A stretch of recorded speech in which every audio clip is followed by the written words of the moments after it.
that will be posted on our resource library. And I highly encourage folks to utilize our resource library. It's just on our page. Okay. So, welcome everyone. I am Kimmy Rima, she, her pronouns, and this is the Prevention with Young Children webinar.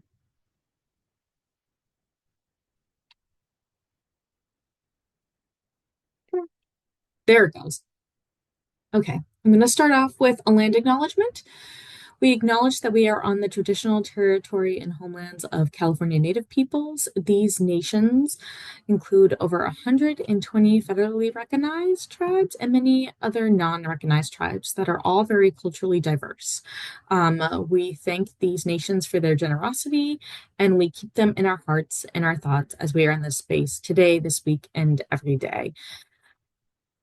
And I just want to note, I am going to put in the chat a link for folks to find out their native land if you do not know it. But we are working at the partnership to actually also update our land acknowledgement too.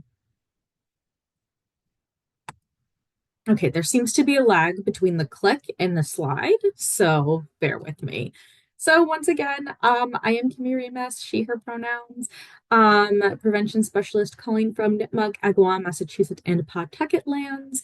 A recent fact that I learned about the Massachusetts people were that they were matriarchal in their governance and how they ruled life in their culture, which I found very interesting. I like to try and find fun facts, or some sad and but historically important to recognize facts about the tribes whose lands I'm living on, and encourage others to do the same. So since I put in the chat the native land link, folks, feel free to introduce yourself because it would just be nice to know who's in the room in general, name, organization, role, pronouns. And then now you can add your lands too. I also want to note that my other fabulous members of the team are not on this call today, but they're wonderful. Melody, Jennifer, and Miranda. So hope that folks get to interact with them at some point. Okay, so I'm going to launch a poll. Let's see who cooperates. Okay, and I want to find out, what age group do you tend to do prevention with? And you can select more than one, I believe. And it also has options for if you do not provide prevention services or if you work with only adults as well, or all ages. It really, I tried to make it comprehensive, but I acknowledge that we might have some people who do more intervention work in this room as well. Um, I'm going to give it another moment.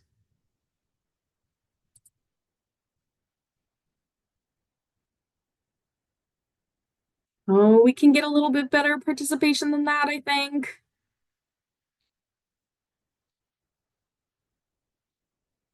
All right, it's getting pretty close. I think I'm going to oh, ooh, almost. Okay. We're at 91%. I think that that's good enough. So I'm going to end the poll and I'm going to share the results. Um, so I don't actually know if it's allowing me to share the results. So I will tell you what they are in case they are not showing. Oh, you see the results? Thank you. Okay, it doesn't show on my screen, so I really appreciate. So we're pretty decently spread. We got some folks that do all ages. We have some folks that don't provide prevention services or do adults only. I'm noticing the majority is in the kind of middle school, high school range, but we do have some that do younger children and then young adults. All right, so I'm going to stop sharing that. And so why do we think that I'm going to start calling on people? No, I'm not going to call on people. I'm going to start asking questions for folks to get a little bit more participation after that poll. So why do we think that there is primarily work done with like middle school and high school ages? You can put it in the chat. You can come off mute. I'm also seeing a lot of great introductions in the chat too. So thank you all for doing that as well. A lot of organizations I know and some that I think are, more new to my webinars. Beautiful. Oh, my question, yes. So my question was, why do we think that a lot of the prevention work happens in middle school and high school? And Angelin says, bodies are developing, a lot of changes happening with puberty. That's an interesting point. Yes. That it's a natural time to talk about things because there are some biological and medical changes happening with folks, and they need adults to help kind of navigate those. Communication abilities at developmental age, I see in the chat. Mm-hmm. So some of the topics, have some vocabulary that is better for older ages. A lot of kids are going through changes at that point and also very stressed with schools and social norms. Absolutely. I love that you're bringing that in there because social norms have a lot to do with prevention work. So, something that I'm not seeing, oh, young kids don't have relationships, Sydney says. I like that you put that one in there because usually when we're talking about prevention, people are thinking about romantic relationships, right? But we have relationships from the very moment we're born, right? With our caregivers. Those are also important relationships, friendships, relationships with teachers. Yeah, I see Gina says relationships are everywhere. Christy says many different social circles and environment changes and growing, more peer pressure at that middle school, high school age. Yeah. So a lot of folks start really doing that prevention work then, and there are two things I want to point out with that. One is that a piece of this that is missing is so there's the California Healthy Youth Act, which mandates that healthy relationship education happens in California school districts, and so that happens a lot in this age range. So that is a very natural way to pair these services with that population, right? But also, as we're kind of noting, that that doesn't mean that you don't have relationships when you're earlier on in your life, right? Than when you're younger. And do those require any prevention work? Um, we'll talk about that. Does anyone, before I kind of get into it more, have any idea on what prevention might look like at a younger age? And by younger age, I mean kind of younger than 12. So those earlier groups. So I was kind of looking at 0 to 5 for early childhood, and then 6 to 11 is elementary age.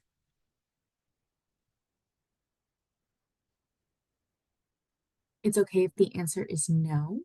Oh, good touch and bad touch. I like that, Angela. Yes, that is one of the reasons prevention is really important and why we need to have these discussions at younger ages too, is because even if there aren't romantic relationships, we want to prevent violence, right? That's what some of this education work is around. So maybe you aren't using, discussions about um, how like birth control or digital boundaries with your significant other, like other like more um developmentally appropriate for middle school and high school conversations, but things like I'm seeing also in the chat, personal boundaries, asserting needs and emotions, tricky people, secrets. Yes, because these also, unfortunately, we know things happen to younger kids too, and we need to protect them as well. Gina says so that they realize unhealthy relationships and can understand how to navigate them. And also I see below that too, boundaries with your friends. Absolutely. Who here had like a friend in elementary school that was actually really mean to them? I did because I did. Yes, me in the chat too. I'm sorry for other folks that had that experience, but it's something that we don't talk about, right? Oh, and I also like safety plan in general, California is prone to natural disasters. I'm going to get into that in a bit as well. So these are great answers. I'm going to move along, but I love how everyone's thinking. Okay, so anyone who knows me knows that I can't do a webinar apparently without talking about the different levels of prevention. Um, I have to throw a little bit of theory in there. So we have what we call primary, secondary, and tertiary prevention. And so you can see the definitions up there. I'm not going to read them. But primary, so before any violence occurs. And so that's when people usually think about prevention. Yes, I see a question in the chat that will the slides be available? Yes. There will also be the recording of this webinar. It will be on our resource library, which is I'm going to put in the chat. If you just go to our website, it's like the furthest tab on the right says resources, and then you can see it from there. Uh, so when people think about prevention work, they're thinking of before it even happens. And again, one of the benefits of young ages is hopefully we are getting folks before any violence occurs. Secondary is some of that safety planning that was mentioned. That's when we, might know there's a threat or there has been some sort of violence, and we just don't want any more violence to occur. We don't want someone to stay in that cycle. And then long term are psychological treatment for PTSD, betters, intervention programs, those sort of things. So that's violence has occurred. Violence has occurred multiple times. It has lasting impacts. And so on the continuum, as you can see, for folks who said there was, I think, 19-20% of you that said, I don't do prevention, intervention work is on the prevention continuum. It's a continuum because it's not just prevention over here in the corner and intervention over there in the other corner. It is throughout. Because as we said, secondary, we want to prevent more violence from occurring. And that tertiary, we know that prevention for, batterers intervention, for PTSD, prevents the cycle of violence from happening in multiple generations, or from long-lasting health effects that can come from PTSD or other forms of domestic violence, intimate partner violence. So it's all in the continuum. And this is also going to be kind of important because prevention with young children, it hits a bunch of these areas. I also want to say that anyone can stop me at any time for questions, or put things in the chat, that sort of thing. So I'm not here to give you an anatomy lesson, but basically we have a lot of parts of the brain. They have different things. Your brain development is important, right? That's the bottom line of this slide. And so toxic stress damages the developing brain structure, which can lead to those lifelong problems that I mentioned in terms of learning and behavior in both physical and mental health. It's all really important. And it's really important when your brain is developing that those structures in your brain are built to be their healthiest. And so at birth, I thought this was a really interesting fact. The average baby sized brain is about a quarter of their average adult brain, which is like, what? Although it makes sense because their heads are proportionally like and adorably huge compared to their bodies. And it doubles within the first year. And it is about 80% of its size by age 3, and then 90% nearly fully grown by age 5.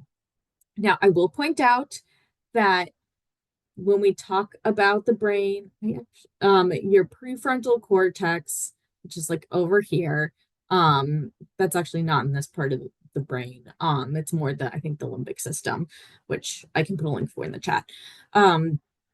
doesn't fully develop until, your decision making and things like that until age 25, and we can also always learn beyond that, but it's really to show how crucial those first 5 years.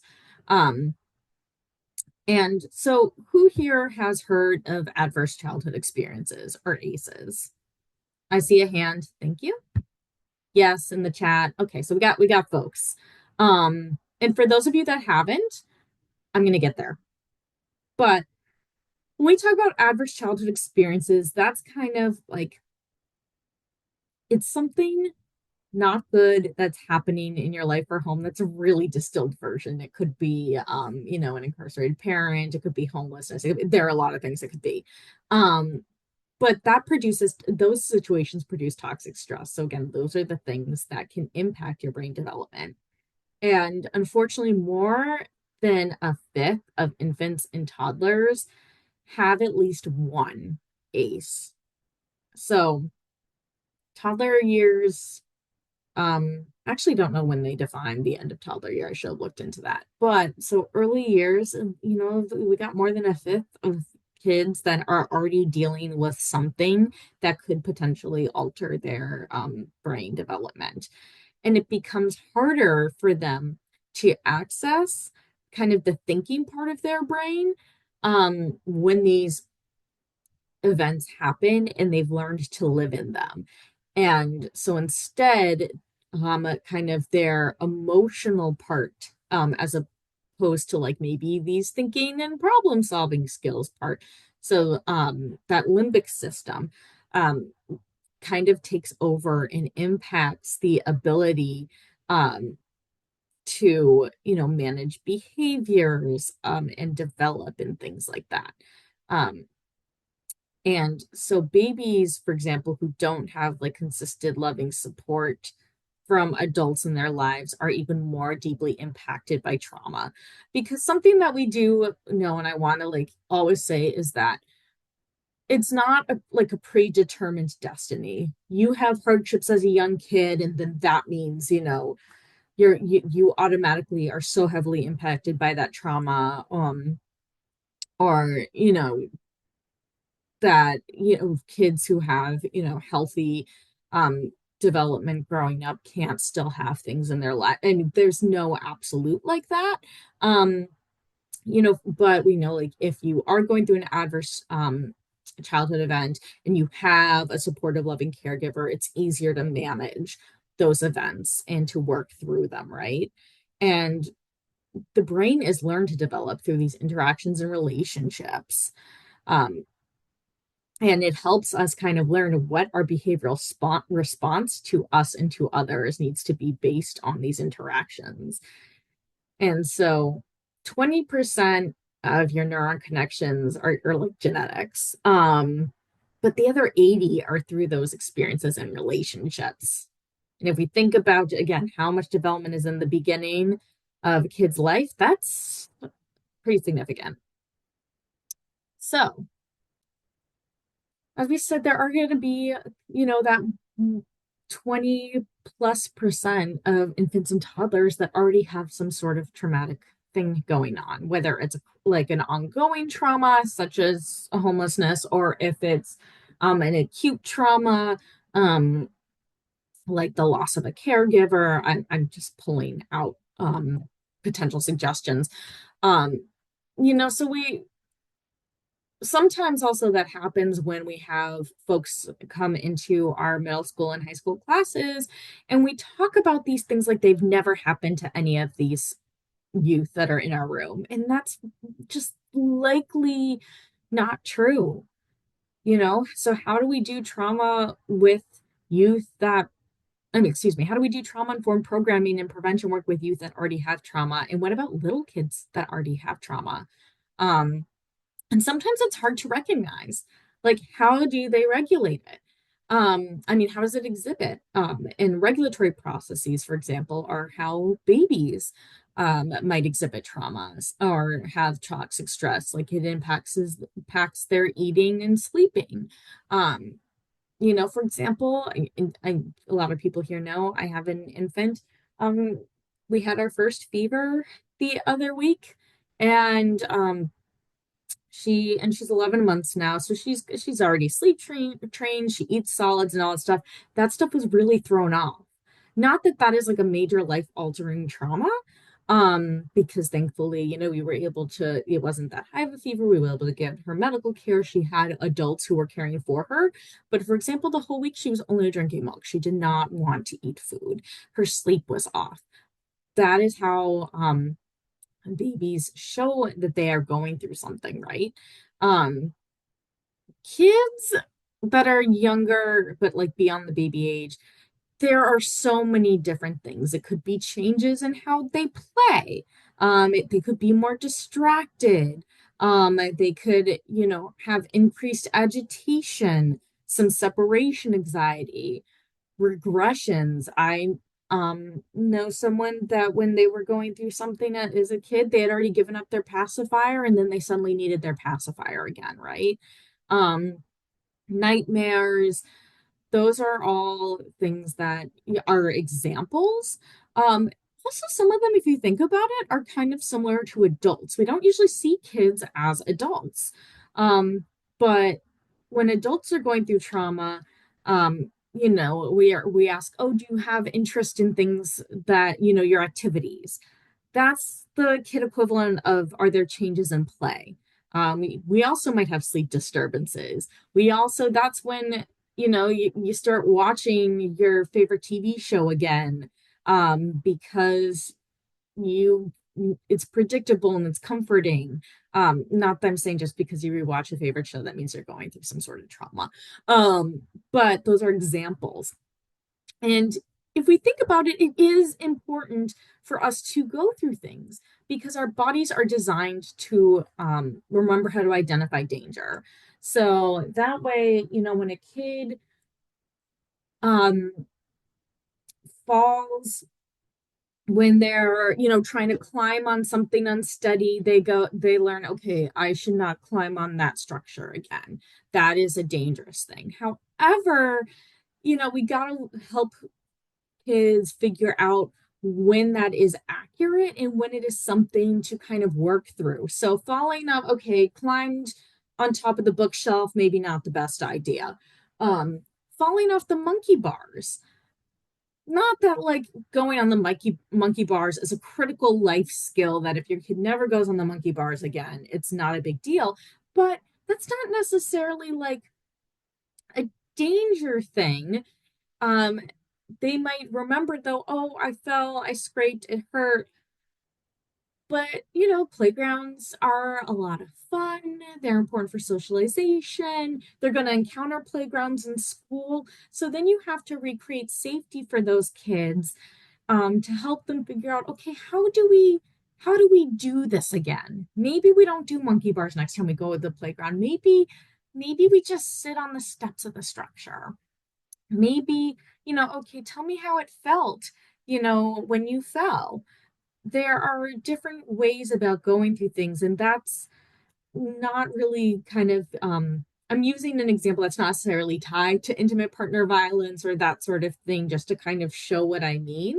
And then how do we apply that?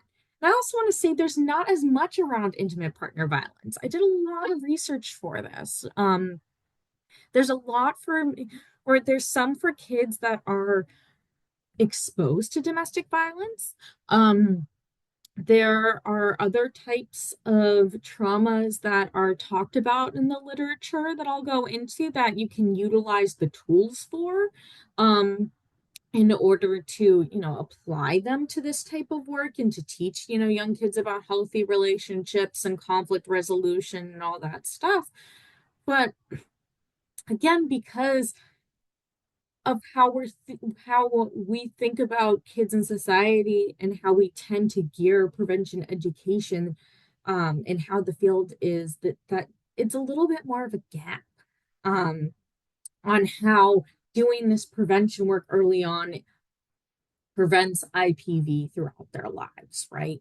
Um, so that's what we're kind of leading towards. But I do want to be quite frank, if there's not a ton out there. So we talked about ACEs a bit. The ACEs were it was a famous CDC study. I think Kaiser was part of it too. That looked at if you have these different things in your life, you get a score. And higher number scores mean that you're more likely to either experience or perpetrate some sort of violence. And if you have less scores, you had a healthier home growing up and you're less likely. Again, this is not predetermined, destiny.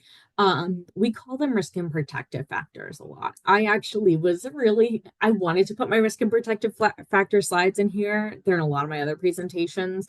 Um, if folks want to look back at them, but they're also on the CDC website, and there's only so much theory that y'all probably want to hear because this is a little bit more of like a lecture webinar. Um, and so here are some examples of a type of ACE so the California Department of Public Health did a like beyond ACEs study. I'm going to put the link for that as well as the original ACEs in the chat. Okay, that did not copy paste. I will in a minute do that when it copy and pastes correctly. But if we see here, we see witness domestic violence.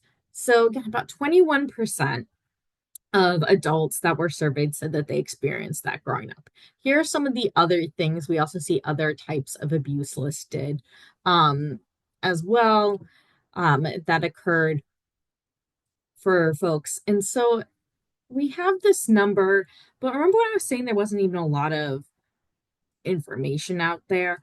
Tried to find statistics about how many youth were living in California. That had experience with domestic violence, and every data that I found was so out of date. I even asked like other colleagues, and they're like, everything that we have is just really out of date. So this is pretty recent, this study, but it also is not comprehensive. And we know, I mean, it's a great study, but not of the entire like 40 million population of California. And we know that there are typically underreports of these things. So we're already, even with underreports, looking at, okay, 40%, almost half of people had some form of verbal abuse as a kid, which we know is a type of intimate partner violence. That's high. And when we talk about abuse with kids and prevention, a lot of people are focusing, which is very important, on sexual and physical. But what about these other ones? The witnessing domestic violence and the verbal are also components, right? So, and if we think about it, a lot of these other ones have to do with all the above. Like, not that, they necessarily occur because of, but we know that if there's a separation, it could be due to intimate partner violence, and that is the most dangerous time for someone to leave in a intimate partner violence situation is when they leave. Again, there are plenty of divorces that are just like irreconcilable differences, totally fine. But there might be some other hidden numbers that, again, we can only just speculate about. I also really like, though, that this study looked at positive childhood experiences.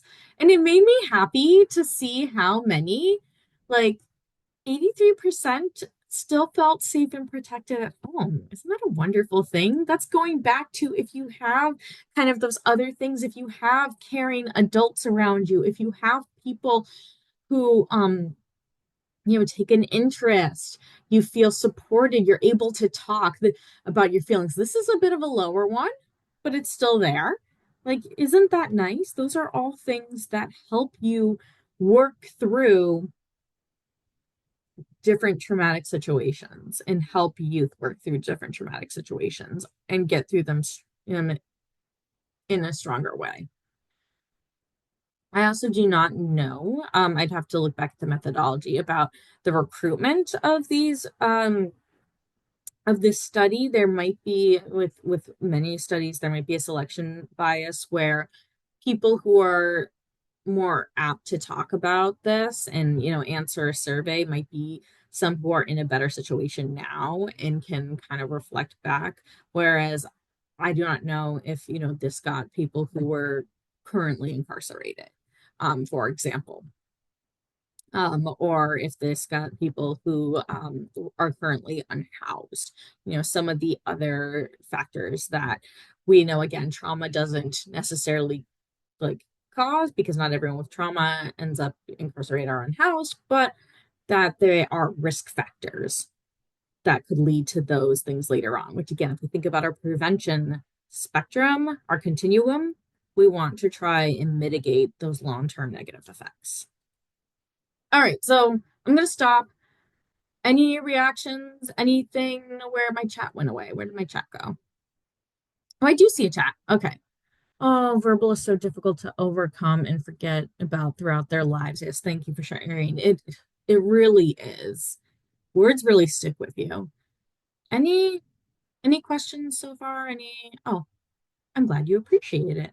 Um, so I have this up here. We are not being sponsored by PBS, although that would be really cool if we were. When something scary happens. So even how kids talk about trauma and violence is different, right? A lot of them will go, "So that was scary," or "I'm scared." So kids are aware, and sometimes they have the vocabulary around it and feelings around it. Um, but they don't know they look to us and how to process these things and what to do about them. So also, I am going to add, for example, this is from the PBS Kids website. That's another great I love PBS Kids. Um, it's another great resource, but a lot of the things listed on it are for natural disasters, climate change, in regards to the when something scary happens.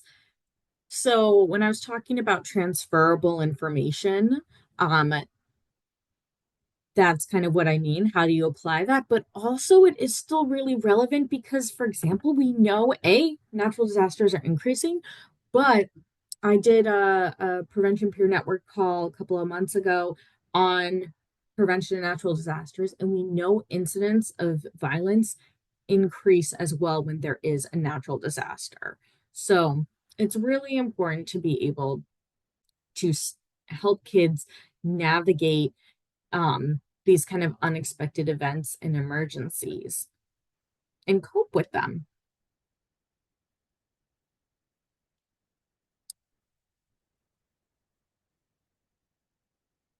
So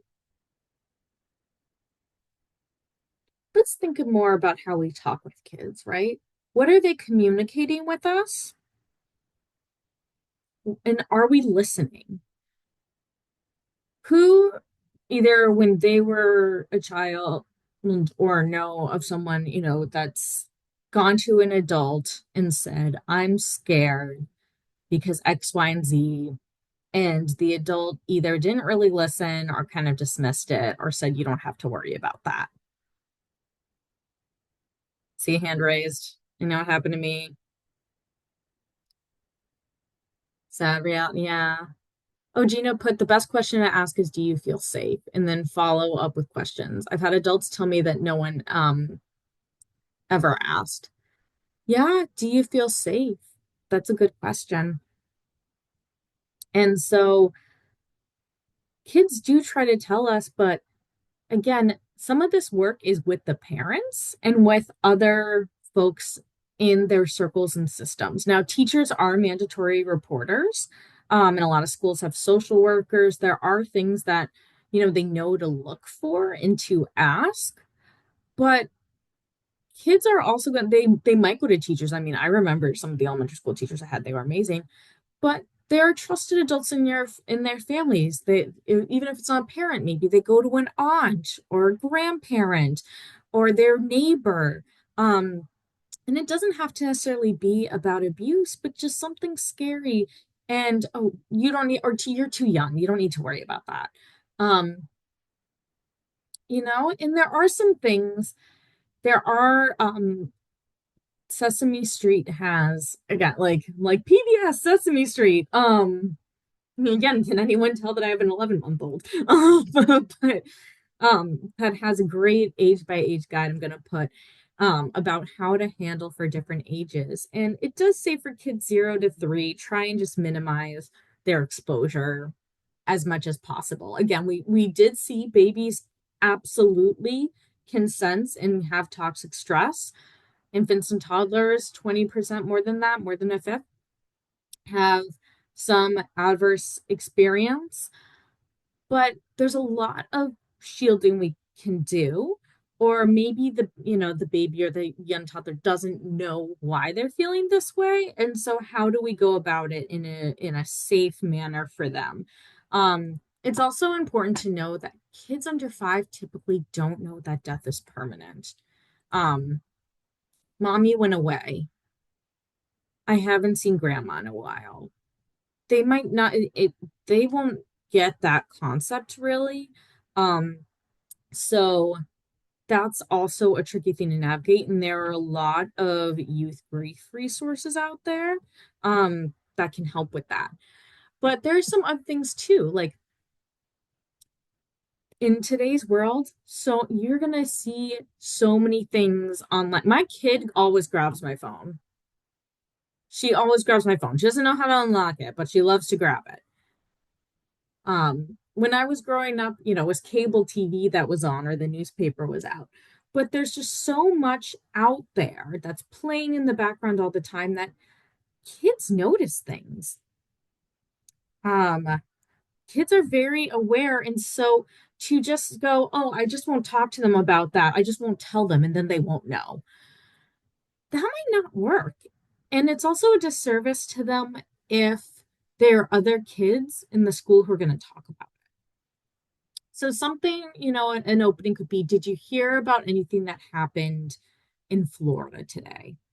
I'm thinking about the recent Hurricane Milton, for example. Did you hear about, um, did you hear about something happening at your brother's school today? If there was an incident, just see what happens from there. You might get a no, why? Um, Kids, did you notice that we had to all evacuate the building? Well, they did probably notice that. Kids, we evacuated the building. Let's talk about why. Does anyone have any questions about that? Yeah, age appropriate answers. I see Gina putting in the chat. Also, when we're working with youth, it's so much better to say you don't know than to make up. I know it's hard in the spot to sometimes you want to answer every question. Yes, you said like, oh, here's the reason why. A big question is, will this happen again? That's a scary one. Will this happen again? Will that happen again? I just don't know. I wish I knew. Sometimes with those little kids, they might just seem sad, or as we said, some of the other things like change in play, increased aggression. So just asking them about their feelings and seeing what's going on, even if they don't know why they're sad, they might be able to say, like, okay, I'm sad. Okay, why are you sad? I'm sad because um I don't have a home anymore. And then, okay, why don't do you what do you mean by that? Where do you sleep? So gentle things, non-alarmist too, because they'll react based on your reactions when you talk with youth. And so if you seem really freaked out, that could freak them out. But also, as the last one points out, you can say, yeah, I'm worried about that too. And I don't like how it feels. It's normalizing. They don't want to think something's wrong about their feelings.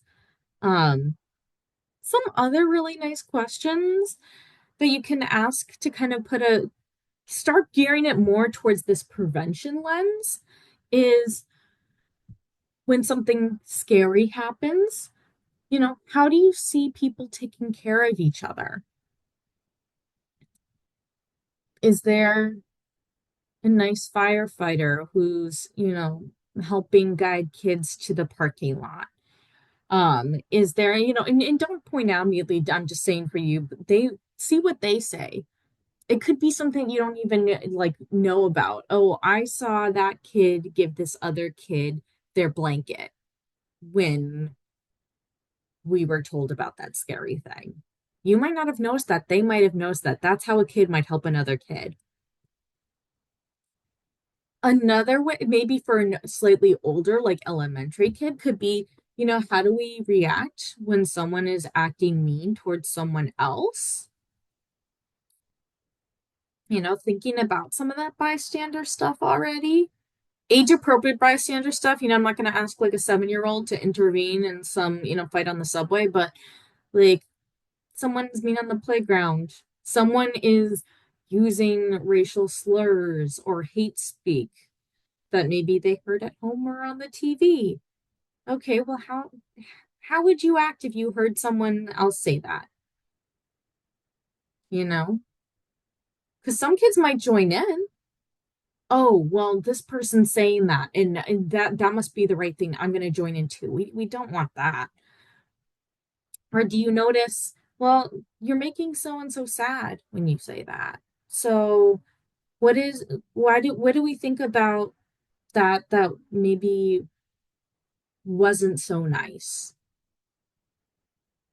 Can you maybe say to the kid that said the mean thing, hey, I don't think that's true. Hey, we don't talk to our friends like that. And just then proactively, what's one thing, hey, what's something kind you want to do today? Or I know someone who used to ask like that at the end of each day in their class. What's something kind, to each kid? What's something kind that you did today?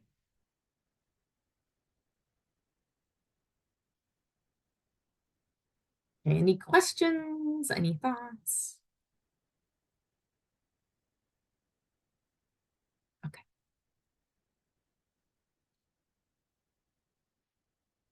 So we also have tools at our disposal too, though. You don't have to have all the answers. I certainly don't.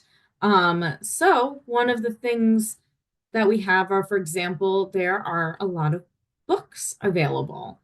Um, so Trinka and Sam, it says was developed with the National Child Traumatic Stress Network. Um, those are, I'm gonna share that like in the chat. A lot of the books are free, actually, or like the printouts are free. Um, because sometimes kids learn through books. I have tons of books that are about even before I had a kid, just like, okay, how Llama Llama goes to the doctors, right? Because the doctors is scary. So we do it for all sorts of things. But it's for, to help them work through feelings. There's also a really great list on 0 to 3, which is a fabulous website, about how you talk about feelings. And it starts with really young kids, with babies, of just recognizing what face is. That a happy face? Is that a sad face? And then moving up to like what feelings are as you're getting older or building self-esteem, or how do you deal with anger or separation, um, self-control. They have a whole host of different things that help kids figure that out. So use your tools.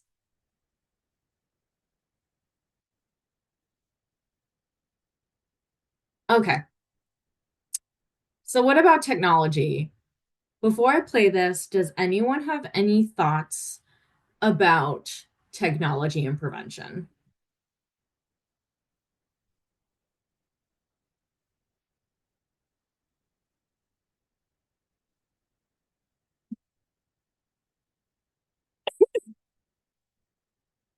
Okay, I just swallowed down the wrong pipe. Excuse me.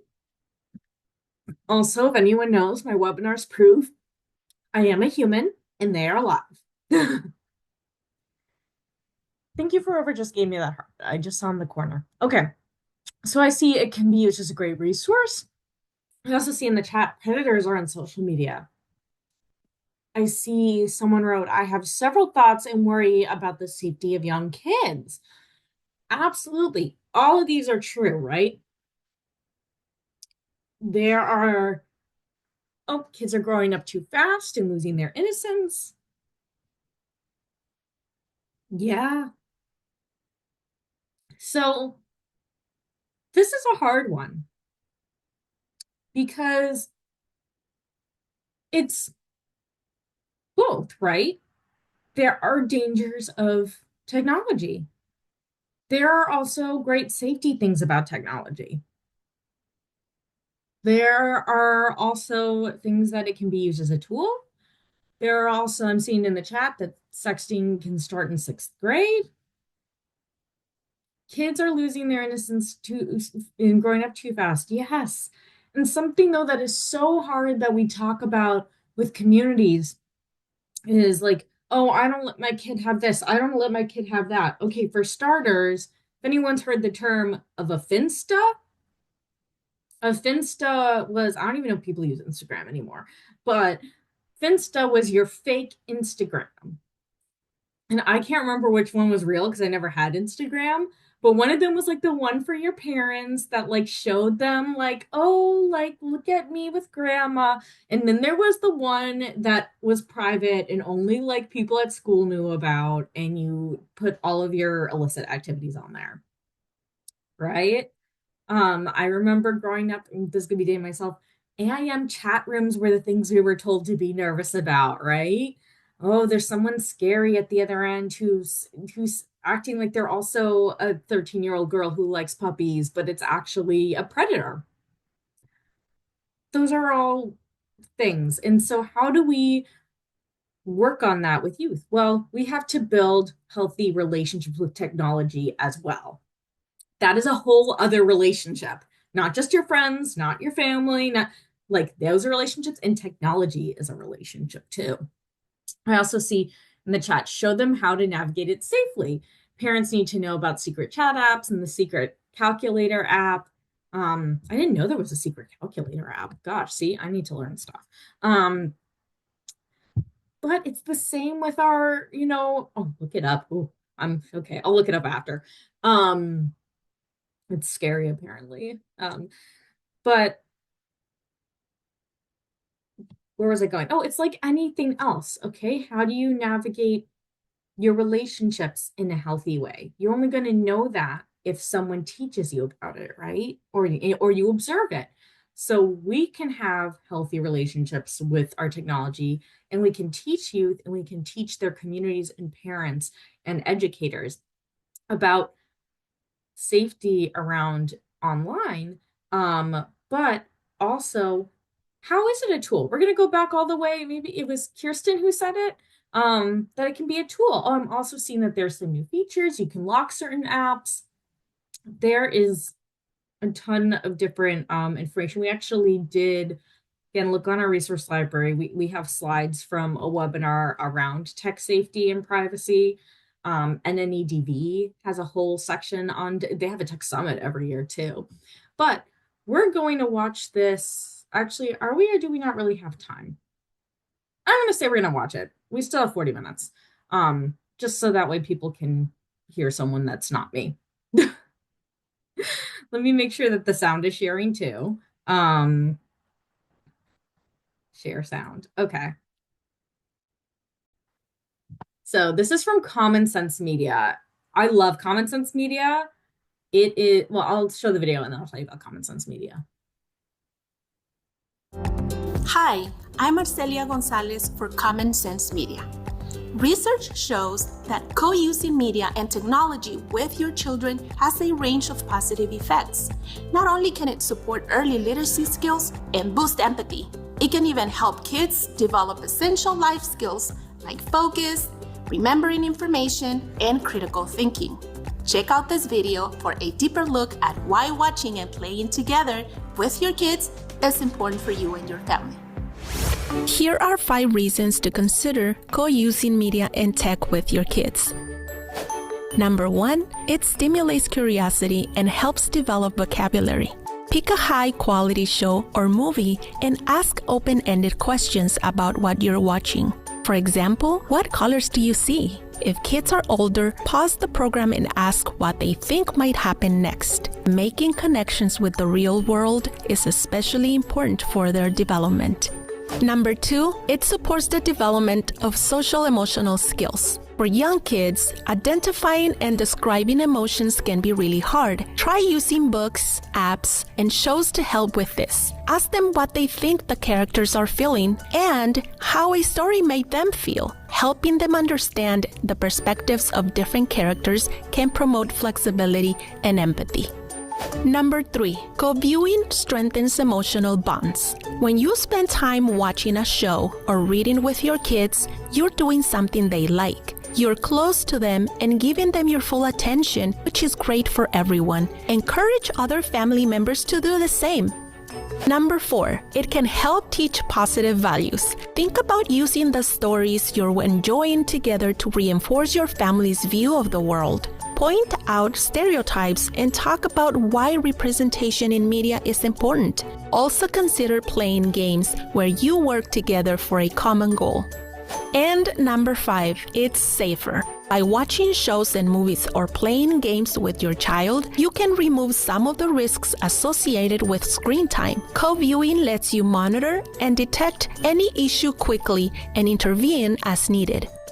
For more tips on managing media with young kids, visit commonsensemedia.org. Any reactions? Any thoughts? That was a lot of kind of what we were talking about, right? About how to utilize technology safely and how to be engaged and continue to build healthy relationships with youth, but also by teaching them and asking questions. And this can happen in a classroom too, because sometimes it's more fun for them to like watch a video and then you talk about it. I saw also, is that a hand, Angeline, or were you okay? Go ahead, ask your question. Oh no, I was just gonna make a comment that as Go. much as like technology is growing and there's a lot of scary things that happen with technology, I think it's also like it's easy to be coming from like a fear mindset. I think, what everyone's been saying in this video is just how do you learn with your kid about navigating technology and always being curious about how do you integrate it because it is a really good resource, right? Where, with youth, media is such a big thing. And it's like, how do you talk about healthy relationships when you watch the movie Twilight, right? And like unhealthy relationships. So I think it is a really good tool to use. And I think if you are in a curious mindset to continue to learn and adapt with the times, it's also really helpful to get close to your young ones or just people around you.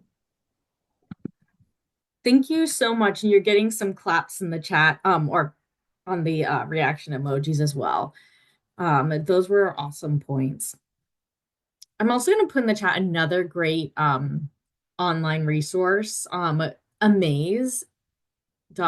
I love it. It has stuff for older kids too, but it has Amaze Junior, which has videos that help, you talk about with youth about like they're going to ask, where do babies come from? And I really hope no one is still answering it with, oh, it's the stork. Is playing doctor okay? Um, who should I talk to? Those are all things that can be utilized by videos that are made for kids as well. So it's this both and. It's funny that Miranda's not here because they're always, wait, how do I get out of this? There it goes. Miranda, they always say like it's both and I think that's so funny and true. Common Sense Media, though, as I was saying, is a really fantastic website that you can put in like any TV show, any video game, any whatever, and it gives you like discussion guides or ratings on what age it's appropriate for, what triggers are in it. It also has great guides for educators. It also has things like, for example, this really cool list. that is, here's from the Arthur game. Okay, because again, kids love phones and a bunch of them have iPads and tablets now. So there are apps that they can play games, but they're also like learning about breathing techniques or on this one you can see how do you learn from others and forgiveness. Oh, thank you. Angela put in the chat another great link. Angela, do you want to share what this is? I'm trying to open it now, but I bet Yeah, it's it's just a website that really, we're talking about technology and how scary it is, right? But this company had really tried to break the stigma against technology and digital abuse, and how do we interweave youth and technology, right? And how to utilize technology in a way that is healthy and safe. awesome. Thank you. Yes, and I see it's an ETR program. I love ETR as well. They got a bunch of stuff on there too if anyone wants to like they have like a chat compliance tool.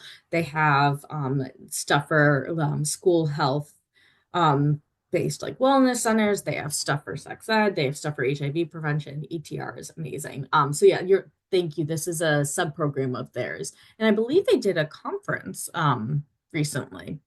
Um this is this is how my brain works. I hear about one thing and then I go to something else. But if we look at like for example this Arthur game, like this is a game that I would be comfortable with like a preschooler playing or something like that, right? If they're going to interact with technology, look at that. They're learning stuff. It's not, anything that's not age appropriate. So, because let's see, for anyone who like grew up in your parents, let's say said like no TV today, or no, you can't like go on your computer or like bans, just like you're not allowed to have this. How well did that work out? Did you maybe try to seek it even more? Go to a friend's house and like then be glued to the television or something like that? So if we're gonna let youth interact with the technology around them, here are great ways to do it. I remember going to the public library and going on the kids' computer play games on PBS Kids. It was such an exciting experience and made me want to go to the library. I love that, Angeline. Yes, I'm still a very avid public library person.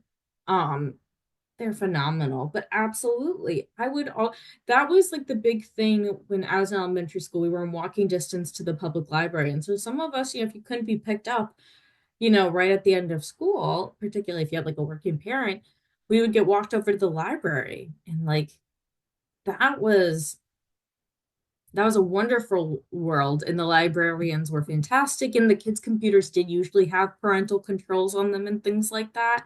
I'm not going to get really into parental controls because people know they exist. There are resources out there. If anyone needs any specific ones, let me know.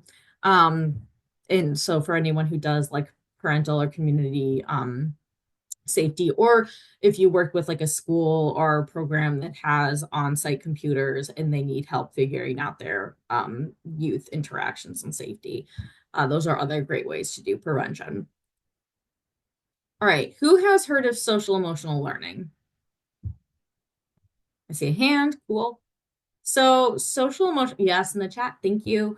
So social emotional learning is it was coined by Castle, CASEL, which I think is just like the Center for something social emotional learning.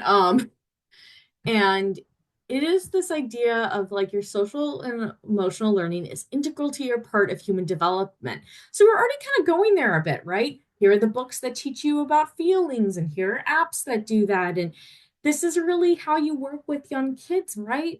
About let me identify what this feeling is. Let me talk about this feeling. Let me figure out how to do this in a way that's safe and kind to others, right?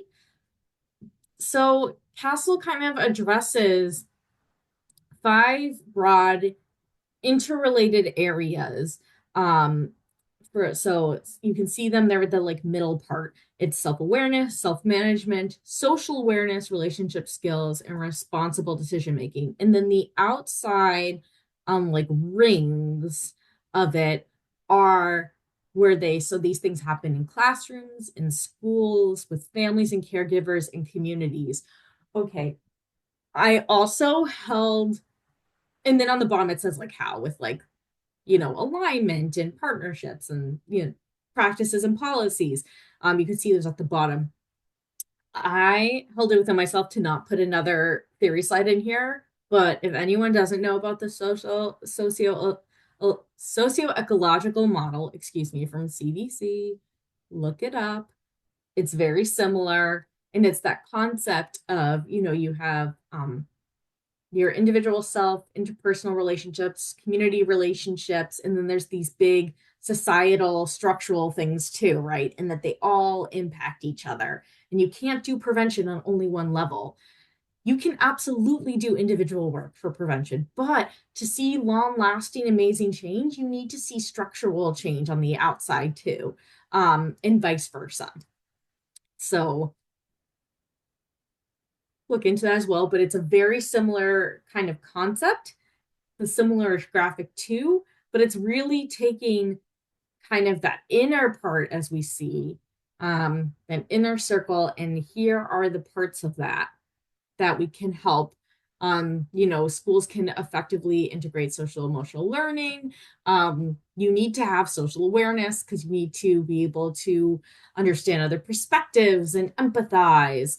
Um, there's the ability to, make caring and constructive choices about our behaviors, that the decision making, and how do we do that in a classroom? It can be enhanced through classroom-based approaches. It can be enhanced in the community by providing safe and rich settings for learning and development. Seeing kind of these changes over time within classroom climate, within the policies, partnerships that are built. I could just talk about this circle for a long time, so I'm going to stop. Anyone have any like general questions about it?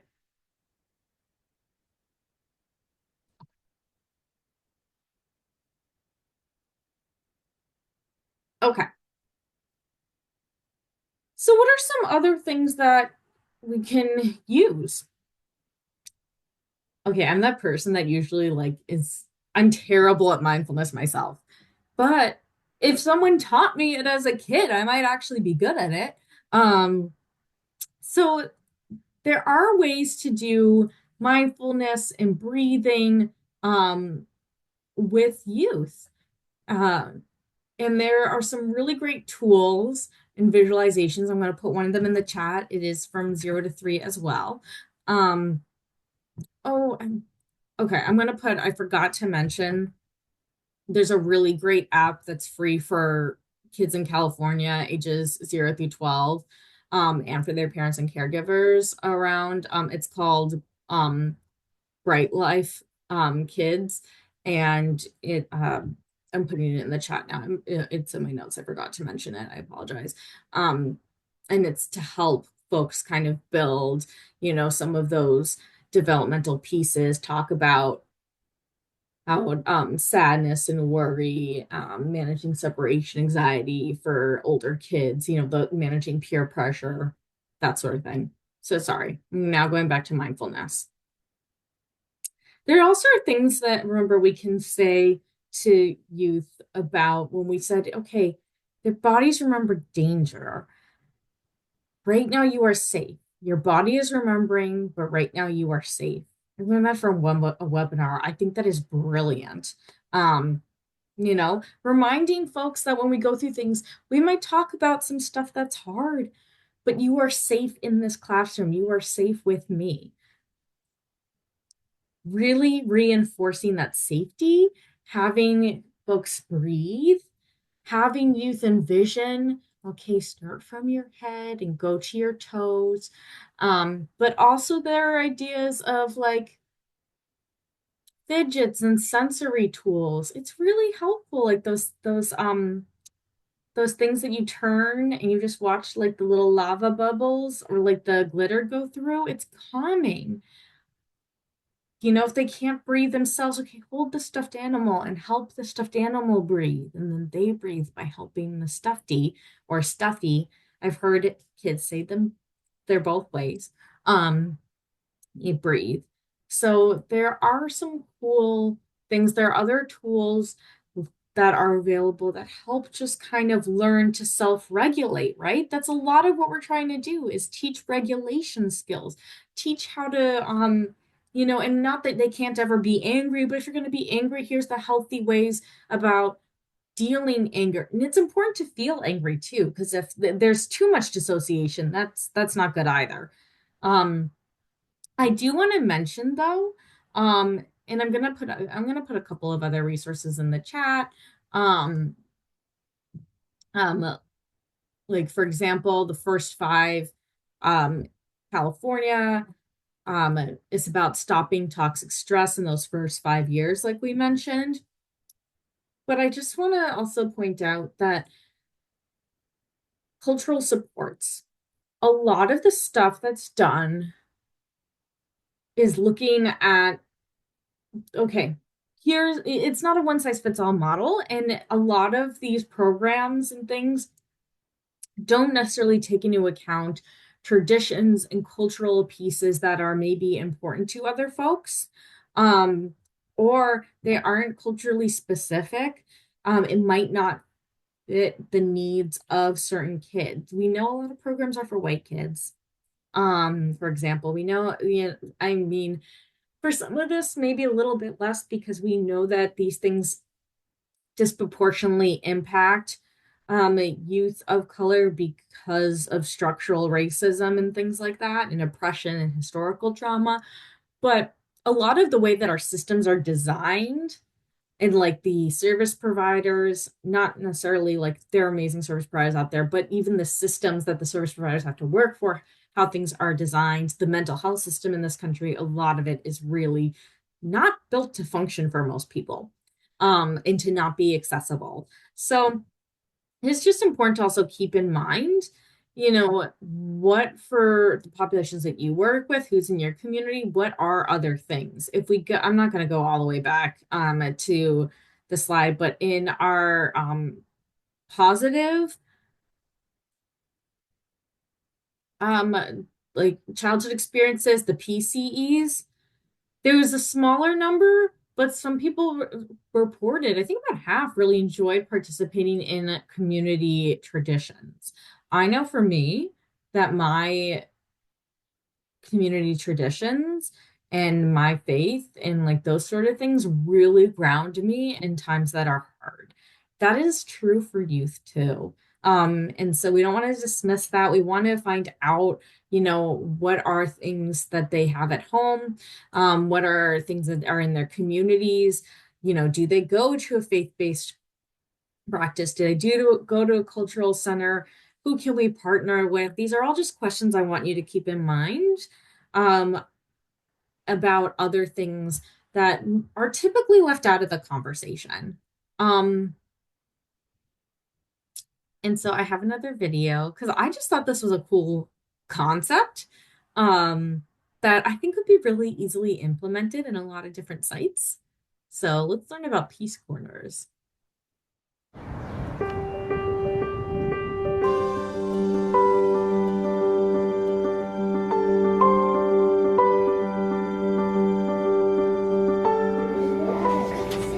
What were y'all discussing? Nothing. I've seen a lot of my kids this year, instead of just like exploding and getting really upset, they are aware of their emotions.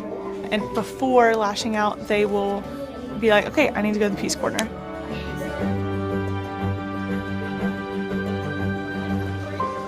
At Fall Hamilton, we have students who are currently experiencing some serious tragedy in their lives. When they walk through the door, they don't leave everything at the door. They bring it with them. Do you need to take a break? Yeah? So we're trying to build the capacity for them to be able to know what to do when they're frustrated or when they're angry. So we're using peace corners. There is a peace corner in every classroom. That is a place that a student can go if they need a break, if they just need a timeout, they're having a hard time. There's going to be some comfy pillows or a bean bag. There'll be some fidgets, different things to help de-escalate that student.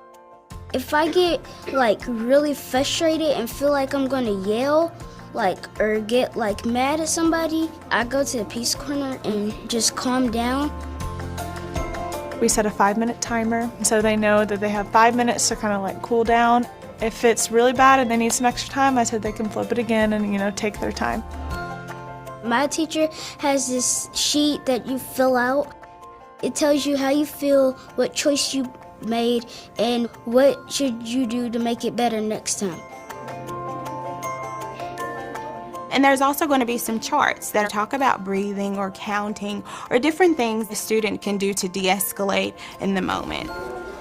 And at the end of that time, it's time to reintegrate with the rest of the students. Every kid uses it, so it's not a place of stigma. It's a place that we allow students to utilize the strategies that we're teaching them. Ready to go? I've seen a huge shift in just behavior. There's not as many outbursts, there's not as many arguments because they've realized their emotions, they're understanding them, and they're able to make that decision to go sit down at the Peace Corner.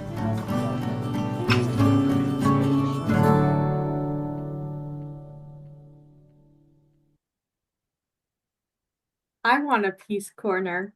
Uh, um, I noticed that there was some love going on in the side. A little practical thing when you're writing grants, behavior modification tools is how we write in things like fidgets, pipe cleaners, like coloring.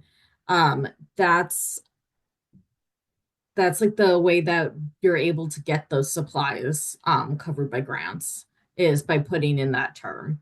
Um, but so again, having these things available. I never had anything like that when I was a youth in school, but imagine how impactful that is, and to normalize and to say that that's okay to do that, starting from very young ages. I mean, I even see that in my daughter now. She's very like me at 11 months.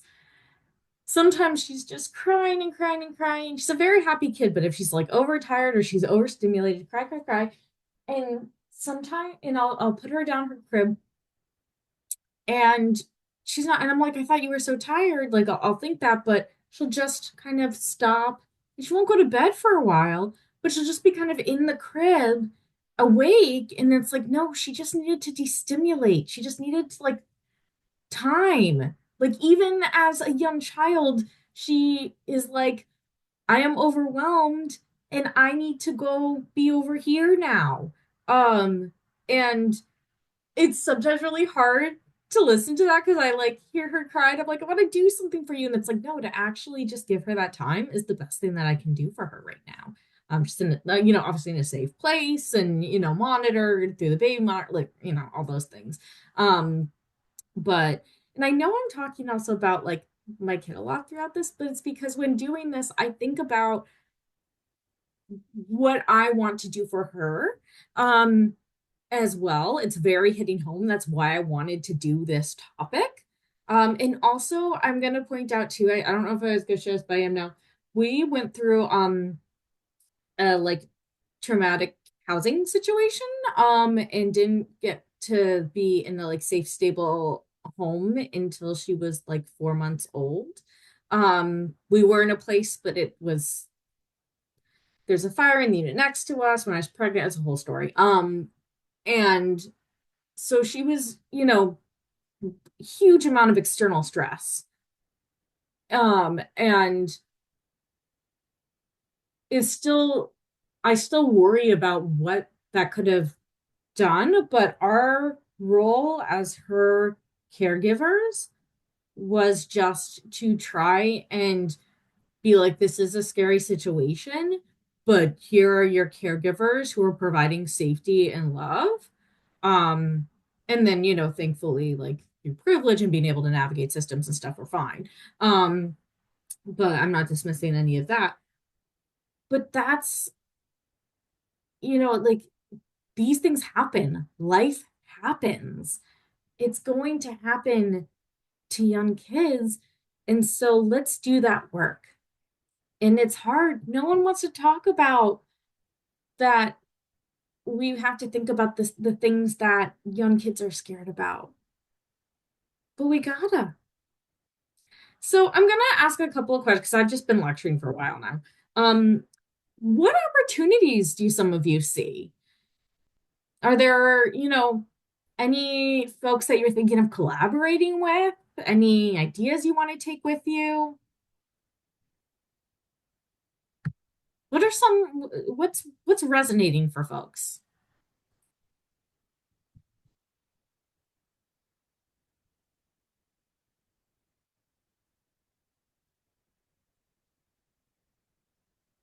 All right, I might let that percolate a little bit.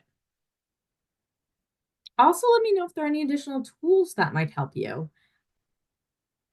If we think about, okay, oh, the Peace Corner is so cool, wondering if it could work with middle schoolers, though, maybe it'd have to be adjusted slightly.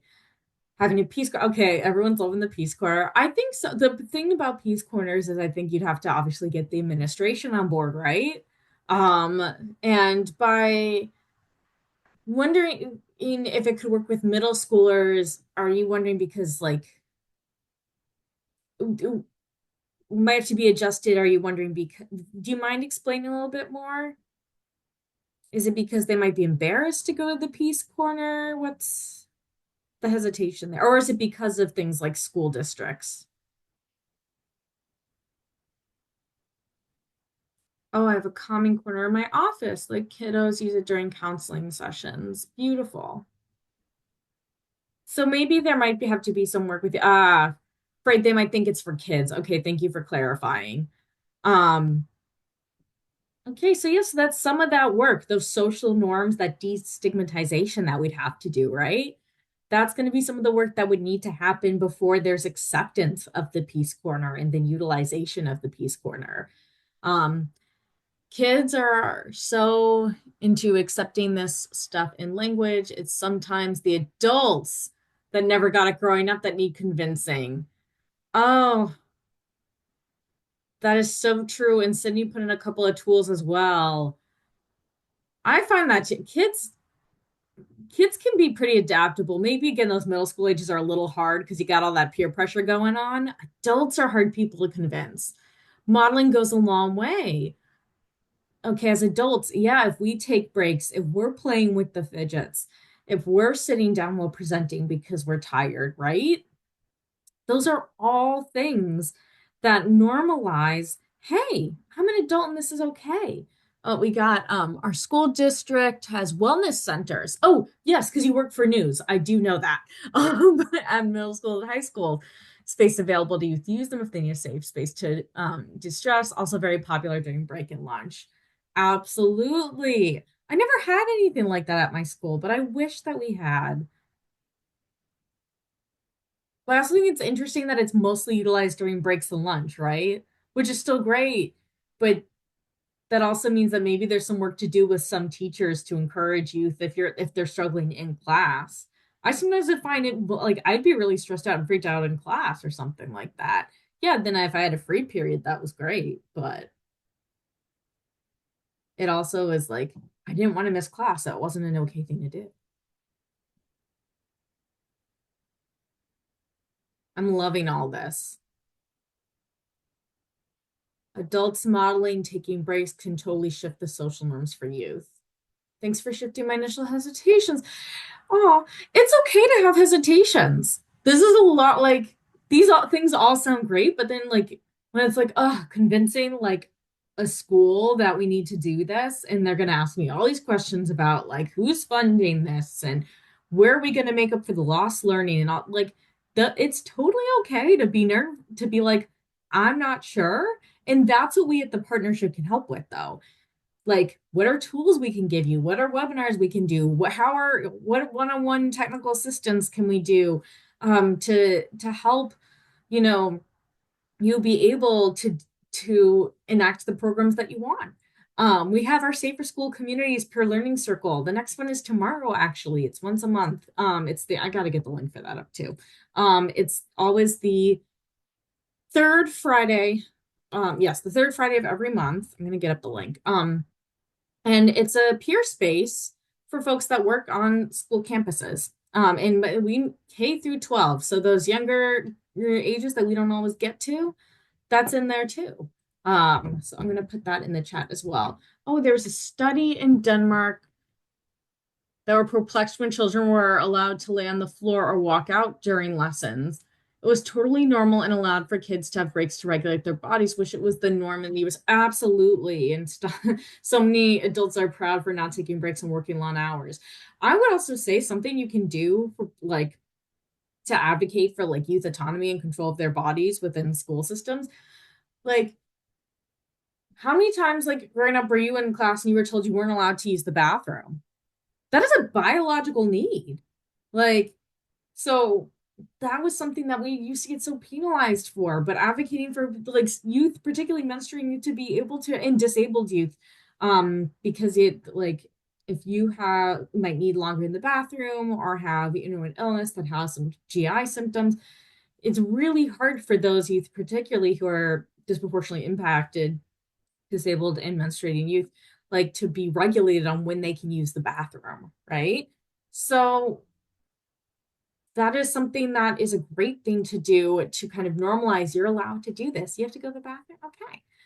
Yeah, there's something. Okay, for example, I'm presenting right now. Now would not be a great time for me to go up and use the bathroom, but I know we're going to be done in 7 minutes, so I'll be fine. I also need to go before, so there's a little bit of teaching you got to do.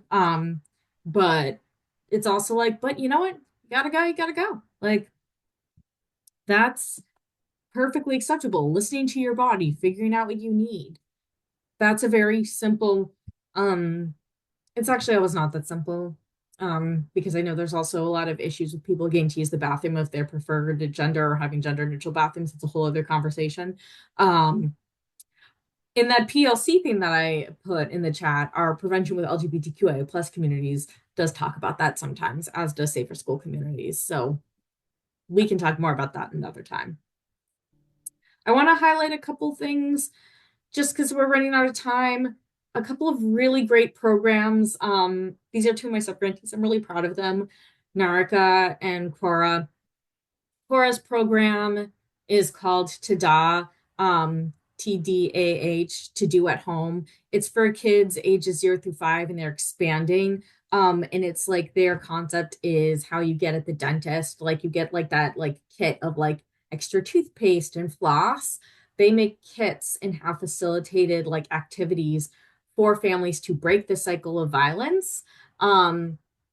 Because we know that hurt people can hurt people, or again, if we're thinking that long-term tertiary prevention, people who have these adverse childhood experiences, they don't recreate that unknowingly or knowingly and so they have family partners, they have their prevention manager who all helps kind of facilitate how we build like this family cohesion and safety and all of that. So their program, and then SOFL is from Narika, and it is a culturally specific parenting and caregiver program that teaches about prevention for South Asian parents. A lot of their work is virtual, so that way they can have it to just anyone who needs it. They are phenomenal. And then also there's a program that I'm not listing up here, but the YMCA has an early learning readiness program in the Metro LA region for kids 0 through 5 and adult caregivers. And caregivers could be, aunt, uncle, even, the neighbor that is of close, trusted adult relation to the child, and teaches about like some of the social emotional learning stuff. So I'm going to put in the chat those links as well. We also did a webinar on SOFL actually, so folks can always look at the watch the webinar on that too. And Cora is in San Mateo County for anyone that's wondering about that.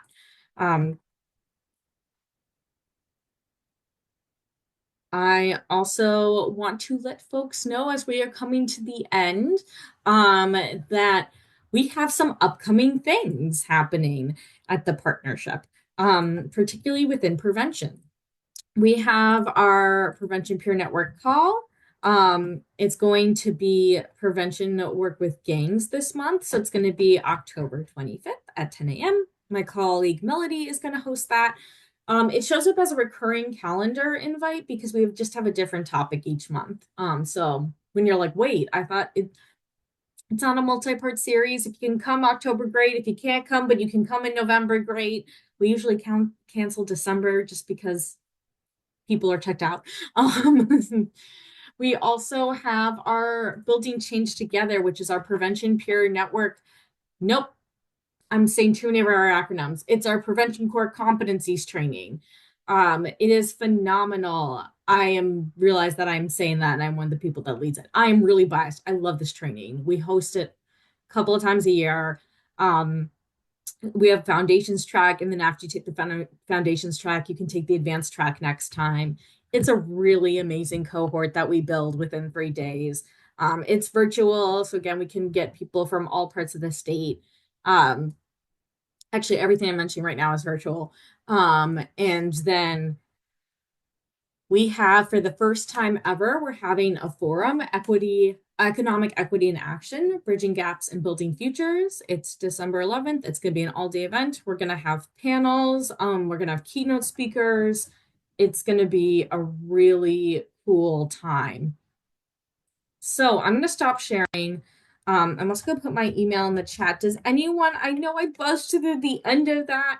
Does anyone have any last minute thoughts or questions or things that they need or to share or want from me?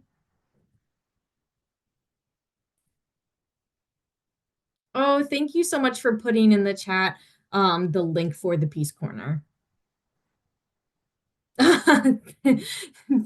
Thanks. Yes, I do love I do love sharing resources.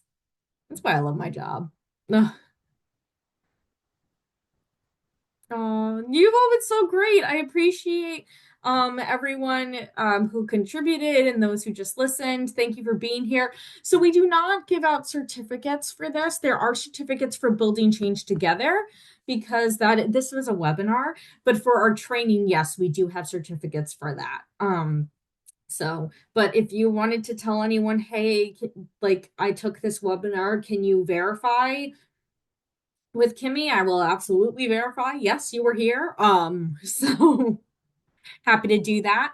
Oh, you're all so sweet. I really appreciate it. I'm going to stop the recording now.